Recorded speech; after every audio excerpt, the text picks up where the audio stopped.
जनता आटे की रोटी खाती है, राजनेता की नजर सत्ता की रोटी पर रहती है।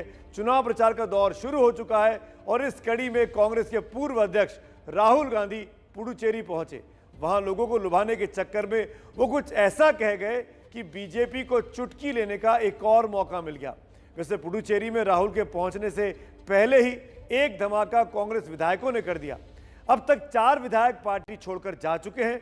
वैसे राहुल जहां जहां जा रहे हैं वहां से पार्टी के लिए बुरी खबर आ रही है, चाहे वो असम हो या फिर राजस्थान या फिर अब पुडुचेरी। देखिए हमारी ये खास रिपोर्ट।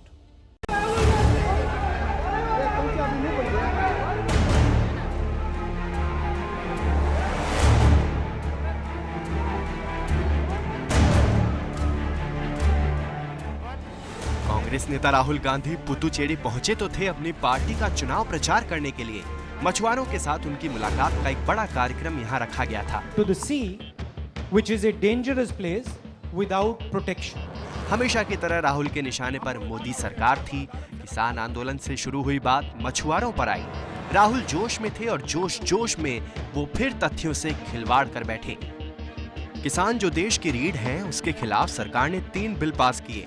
आपको हैरानी होगी कि मैं यहाँ मछुआरों से मुलाकात में किसानों की बात क्यों कर रहा हूँ। वो इसलिए क्योंकि मैं आपको समंदर का किसान मानता हूँ। अगर दिल्ली में जमीन के किसानों के लिए मंत्रालय है तो समंदर के किसानों के लिए क्यों नहीं है। पुराने नेता कह गए हैं कि सियासत में मुंह खोलने से पहले 100 बार सोचना चाहिए, क्योंकि कब कौन सी बात आपको हंसी का पात्र बना दे कहा नहीं जा सकता। बीजेपी ताक में थी और राहुल के बयान पर गिरिराज सिंह ने एक के बाद एक 3 ट्वीट किए। राहुल पर बड़ा तंज करते हुए उन्होंने बाद में इटालियन भाषा में ट्वीट किया। इस ट्वीट में उन्होंने लिखा, राहुल जी, इटली में अलग से कोई मत्स्य मंत्रालय नहीं है, वहां ये कृषि और वन नीति मंत्रालय के तहत आता है। उन्हें ये भी नहीं पता है ये इटली से बाहर निकलते नहीं। उसका कारण है इटली में जो है वही दुनिया समझते हैं। So whether it is demonetization, Puducherry में राहुल की बात से दिल्ली में सियासी चुटकियों का दौर शुरू हो गया।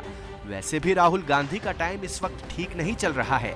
वो जहां भी जा रहे हैं मुसीबत साथ साथ आ रही है। असम में गुजरातियों पर बयान देकर फंसे, राजस्थान गए तो गहलोत और पायलट की तकरार बढ़ गई।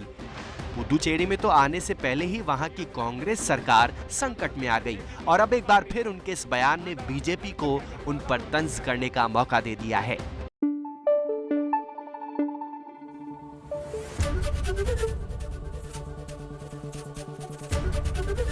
एबीपी न्यूज आपको रखे आगे।